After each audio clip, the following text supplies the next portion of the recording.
One person who's been arguing for intervention almost since the civil war began in Syria is Senator John McCain, and he may finally be getting his wish, or at least part of it.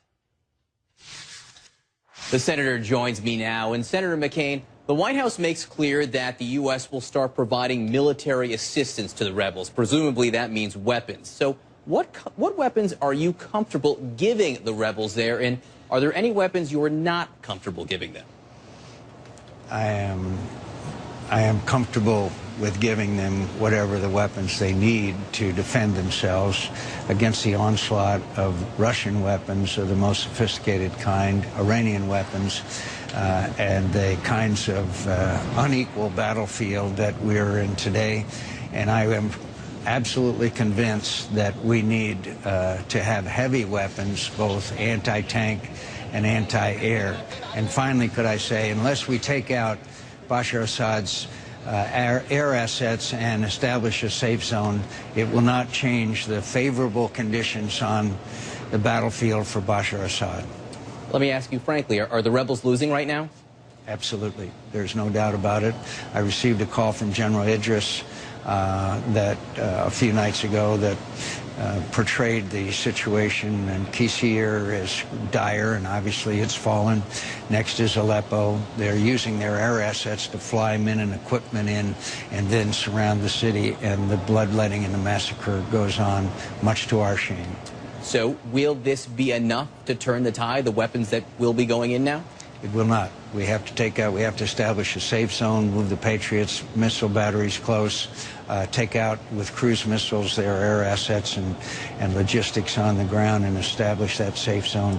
Then we can change the equation on the ground, not before. Well, the safe zone, Senator, doesn't appear to be happening. The White House makes clear that they certainly they are not seeking a no-fly zone there. So then why do this limited amount to begin with? Well, I think that's a legitimate question. It may help prevent some of the slaughter that's going on, but as far as changing things dramatically, I'm afraid that it won't. And I think we have to gauge, in many respects, what will succeed and what won't, and the consequences of us doing nothing, which have obviously been very detrimental to United States national security interest over the last couple of years. One of the reasons for doing this now, the White House says, is because Syria crossed the red line on chemical weapons. They have proof, the White House says, of the use of sarin gas. Now, Politico has an interesting article today quoting an Obama administration official who says this, who says, would we have made the determination Assad had breached the red line even if we didn't have the evidence?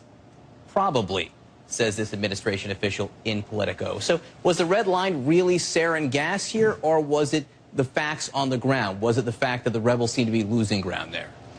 Well, I think it's more than coincidental that those two events coincided, but the French and others had already concluded that he's using the sarin gas in small quantities. But again, this is the red line, and we allege that it killed between 100 and 150 people.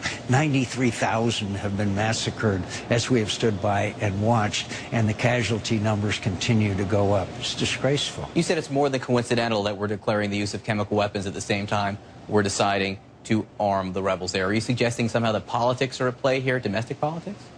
No, I think that they're beginning to realize in the White House that their predictions that Assad would fall, the president's statement saying Assad must go, the chairman of the Joint Chiefs of Staff and the then Secretary of Defense testifying before Congress, it is inevitable that Bashar Assad will fall. No one believes that now under the current conditions. And the effect on the Middle East of a Bashar Assad success is incalculable. It's already turning into a regional conflict, and they're beginning to realize that that is the fact too. Jordan, Lebanon being destabilized. The effects of an Assad victory on the view of countries in the region about the power and influence of Iran are incalculable. There seems to be a lot of schisms within the rebel community there, different rebel groups. Some Actually, fighting that's for certain not true. things. You think they're united? You think that none of these weapons will end up in the hands of people who some people consider extremists? Well, I think some of them might, and I think that's a risk we take. But I think if we have a safe zone and move the opposition council in there and have them coordinate with the military, and they can much easier get the weapons to the right people and use it effectively. Look, this is a mess. You and I haven't even discussed the chemical weapons caches, but to do nothing is the worst of all options in my view. It's going to be very, very difficult, much more difficult than it would have been 2 years ago. And I'm not saying it's easy, but I'm saying the status quo is the worst of all options. Senator John McCain, thank you so much for joining us. Really appreciate it. Thanks for having me on.